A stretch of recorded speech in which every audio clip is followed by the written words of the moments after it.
Another day, another good life mga katusok. Ito po ang inyong ambang lingkod, si Angel, nagbabalik from KSA.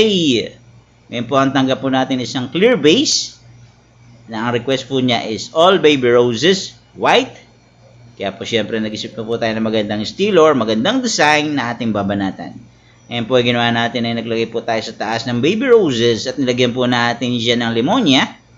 At sa magkabilang side po, isang padibang pataas at padibang bababa ang nilagay natin.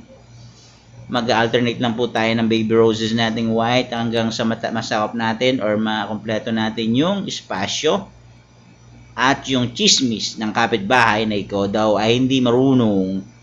Kaya dapat galingan mo.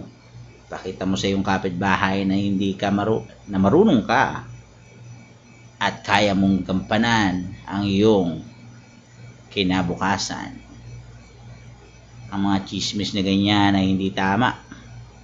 Yan ay mga utak talangka ng ating mga, alam mo na, basher dyan. Magka naman, quite naman, paminsan-minsan.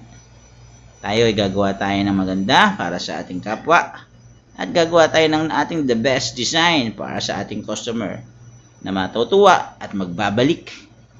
At lagi silang babalik. Para siya mga best friend mo. Best friend mo doon. Di po ba?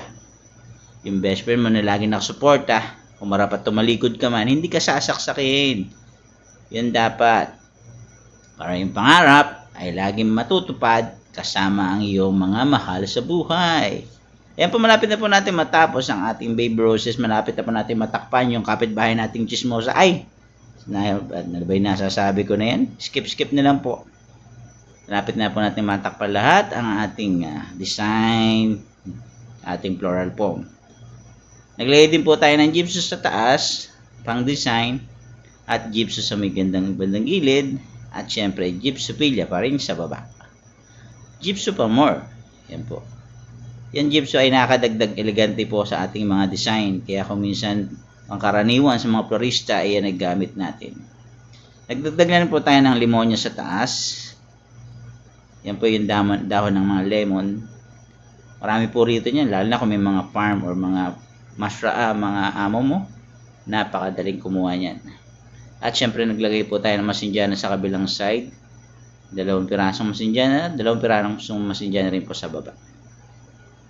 At maglalagay din po tayo sa kabila, sa mga gilid-gilid. At nag-V-shape din po tayo ng masinjana sa bandang gilid. At syempre sa baba maglalagay din po tayo ng ating dahon. Yan, pan-design. Para yung ating okay ay mas mukhang elegante naman po. At nakompleto na po natin lahat yung masinjana. Takpan na po natin yung mga chismis. Yan, tahimik na ang chismis. Yan o, kompleto na natin. I hope nagustuhan nyo po ang aking simple design ng malilikot na utak ng kung minsan ay kung saan napapadpad. Pero ito po ang inyong kabayan ay napadpad sa Middle East at nagsumikap para sa kanyang kinabukasan at para sa hinaharap.